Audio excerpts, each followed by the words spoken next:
Hey folks, it's Ben. We're here with our DIY haying project. Showed you how to build the baler box. We're at least a year, if not 2 years, from when I actually built the thing. So how's it going? And how do you use it?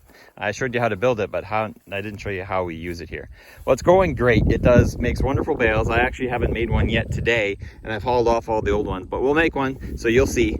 But how's it going? It's great. It lives outside during the summertime. So some of the wooden joints are a little stiff because they've swollen with water, but in the wintertime or this fall, we'll store it inside again and it'll be fine. So not worried about rot or anything like that. And our barrel bolt design up top here hasn't really worked out for us. I'm gonna try to keep you sheltered from the wind. Sorry about all the wind noise.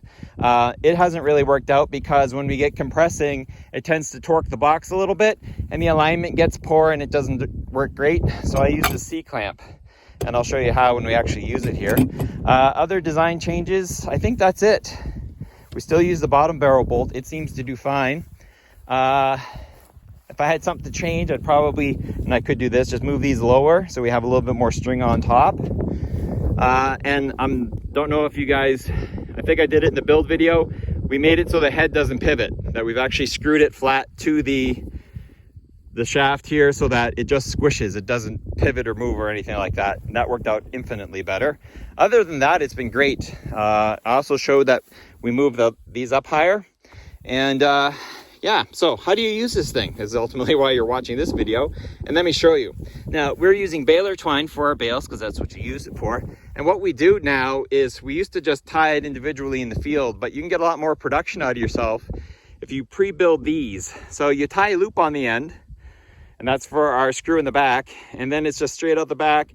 Let me tripod you, or actually I'll do it by hand, and then we'll tripod you a time lapse later. But so how these work is you take your loop and you hook it on the screw back here, and you set it up top here through this little notch we cut, and you throw it into the box. And you do the same with the other side, because you need 2 strings obviously for wrapping a good bale. So you hook it here on the screw, set it up into the hook, which kind of latches it for a little second for you, just enough. Throw the rest of the string into the box with the door open. Then we come down here and you pull these strings down into our loops that you see right here. So you have one loop here, and this is going to be more difficult with one hand than 2, but you sneak your string in between our loops. They're just thick enough and just tight enough to hold our string down for now. Same on this side. You just kind of loop them down. And like I said, it's hard to do. Usually with 2 hands, you just go clink and you're on your way. With this one, it's a little tighter, but tighter is okay as long as it comes in and goes out. Same with this side. There. It's probably close enough. And then what you do is you take these string ends, left side for the left side, right side for the right side, and you run them through your slots here. See, I accidentally ended that one. You got to be careful when you're doing these. They're not super duper tight. You can tighten them to your will, but if you get them too tight, you'll have a hard time ripping your bale out of the box. You throw it in there on this side. So once they're through, and you can close your door. We'll latch that barrel bolt down here. Up top here, I'll take my C-clamp, put it here. Now, I could fix this with a bigger barrel bolt. I just haven't. Tighten it a little bit, but this really keeps it nicely tucked in. So you can see now in our box, our string's ready, and they're hanging out the holes here. And these are tight enough. So now we're ready to take and stuff hay in the box. So let's go ahead and do that. Now we start piling hay in here.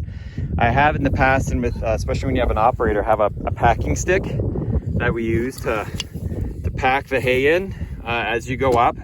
But when I'm in a hurry, which is most of the time for this, I just cram it in, and then once it gets to a level where I can push it down with my hands, I do. I also wear gloves, but I can't operate the camera with its touchscreen and wear gloves at this time, so this will be the one bale I don't use gloves for. Let's keep stuffing. So now this is as far as I can get the hay in. We're pressing it down with my hand, so it's getting kind of compact already, but this is where I need the mechanical advantage of the machine. So I'll pick up the head here and slide it forward. So now we're over our squish point grab the lever, send it down, it'll have no problem. So now we're all the way down, bring it back up, kick this squisher back, and now we've got some more space, but we're getting close. So I'll probably put another load in, squish it, and then when it stops coming, when it comes right back to the top, it's pretty much when you know you're full, or you're pushing down so hard you feel like you're gonna blow the box apart. That too is a good sign. It's getting windier as we go along. So we've got it squished down to where I think we've got enough hay in the box. So let's lift our squisher out of the way. Now we're gonna grab this guy, which you may not have seen. It's a little needle. And what this does is I'm gonna grab the string back here. I'm gonna give it a little pull up. And that's why I needed longer screws back there. Pull this back a little bit. I'm gonna take this needle, which if you notice, it's just a coat hanger that we've cut and it has a little hook on the end. And I take it and push it up the hole here. And it pops up. So there it is. So I can just hook my string on it. Oops. And then if I had two hands, I would just pull it down. Fell on the machine a little bit because I usually hold one and then grab the other. And that lets me pull this down down here. And now I'll do that for the same side over here where we'll go up. So you've got this one now too. So we've got both our hooks out. That you see there. I'm going to take this and put it right back here, otherwise you're going to lose it. So it's out of the way. Take my squisher, put it back on the bale, make sure you stuff in all the hay you want to go with it. And then I take and compact it all the way down, like so. So now we can see we're down as far as it goes. This is going to be fun. So what I do is I take this string and I take our bottom string and I loop it through. And I guess I can't show you this part because I definitely need two hands to do it. You pull it tight, like so. You pull up from the bottom, pull up from the top until you get this string tight.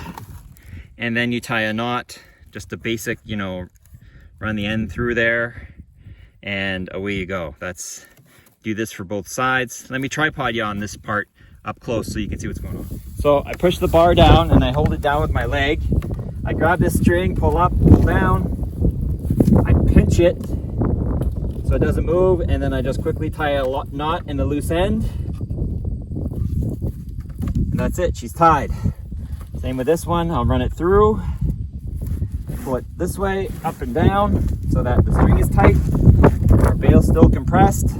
Pull it down as far as she'll go. Pinch it so it doesn't move.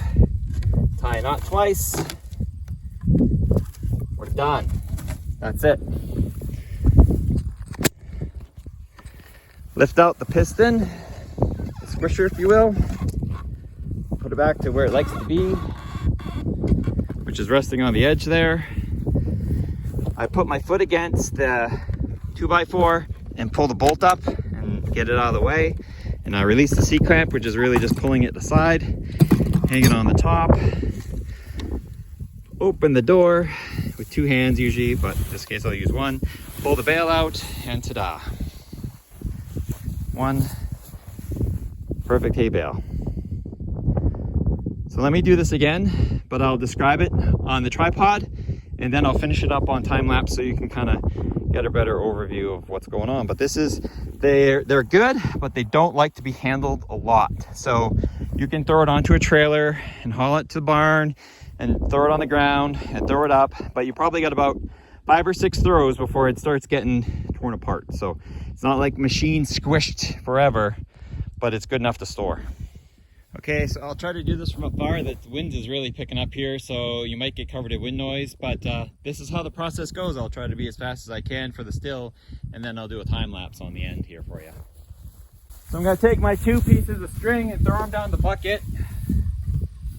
And you can see my 2 loops. I'm gonna hook them on the screws, pull them up into the little slots there.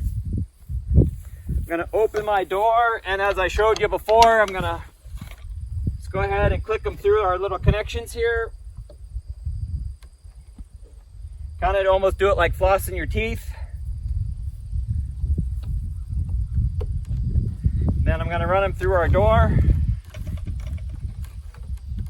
While I'm down here, I'm gonna bolt the lower bolt, grab this, do the upper C-clamp. We're now ready to load, so I'm gonna throw my gloves on, and I got a bunch of hay real close, so we'll just go ahead and cram it right in there.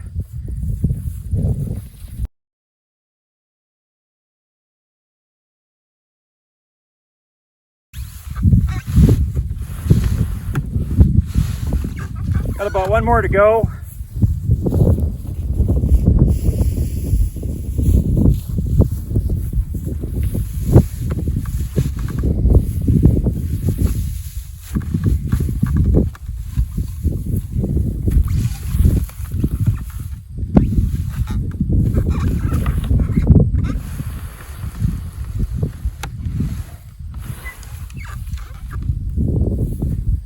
Grab my little hook.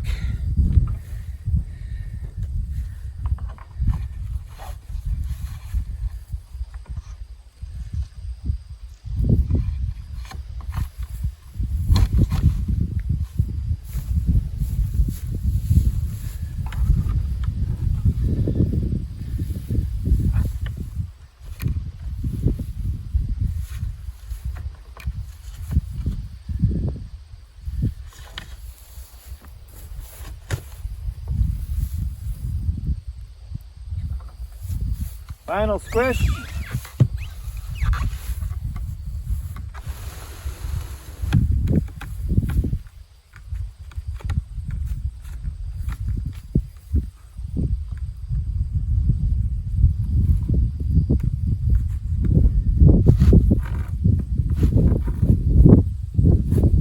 Give it a pinch, tighten it off.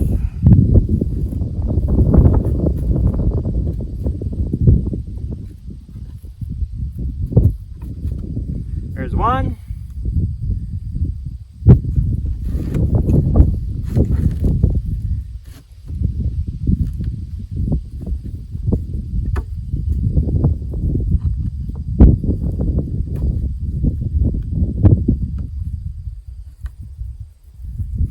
Bring up the squisher. Release the deadbolt, release the C-clamp. There you go. Another bale done. Helps when you have all your hay together. You can just loop it in there, or if you got two people, one person running the baler, another person raking.